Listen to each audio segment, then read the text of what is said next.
Mark chapter 13. And as he came out of the temple, one of his disciples said to him, "Look, teacher, what wonderful stones and what wonderful buildings." And Jesus said to him, "Do you see these great buildings? There will not be left here one stone upon another that will not be thrown down." And as he sat on the Mount of Olives opposite the temple, Peter and James and John and Andrew asked him privately, "Tell us, when will these things be? And what will be the sign when all these things are about to be accomplished?" And Jesus began to say to them, "See that no one leads you astray. Many will come in my name, saying, 'I am he,' and they will lead many astray.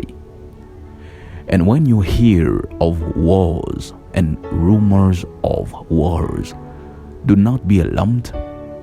This must take place, but the end is not yet.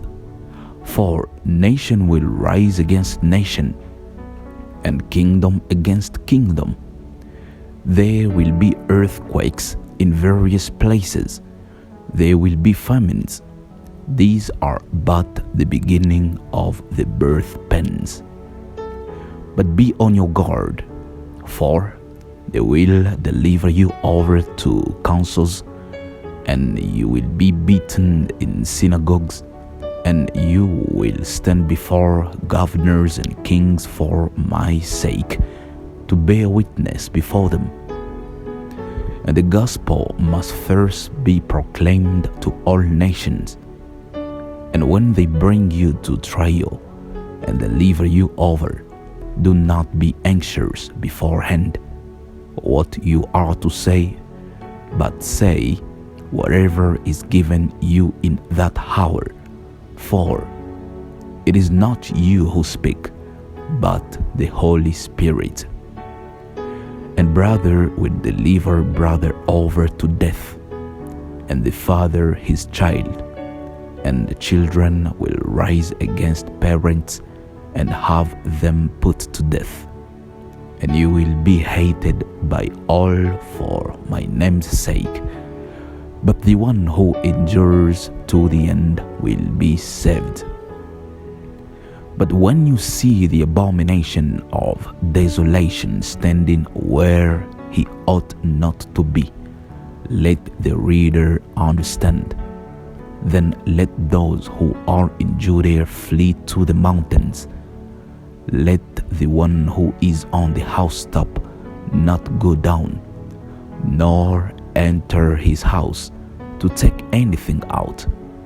And let the one who is in the field not turn back to take his cloak. And alas for women who are pregnant, and for those who are nursing infants in those days. Pray that it may not happen in winter, for in those days there will be such tribulation as has not been from the beginning of the creation that God created until now, and never will be.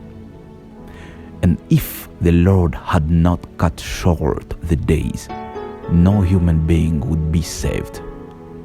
But for the sake of the elect, whom he chose, he shortened the days. And then, if anyone says to you, "Look, here is the Christ," or "Look, there he is," do not believe it. For false Christs and false prophets will arise and perform signs and wonders to lead astray, if possible, the elect. But be on guard. I have told you all things beforehand. But in those days, after that tribulation, the sun will be darkened, and the moon will not give its light, and the stars will be falling from heaven, and the powers in the heavens will be shaken. And then they will see the Son of Man coming in clouds with great power and glory. And then he will send out the angels and gather his elect from the four winds, from the ends of the earth to the ends of heaven. From the fig tree learn its lesson. As soon as its branch becomes tender and puts out its leaves, you know that summer is near. So also, when you see these things taking place, you know that he is near, at the very gates.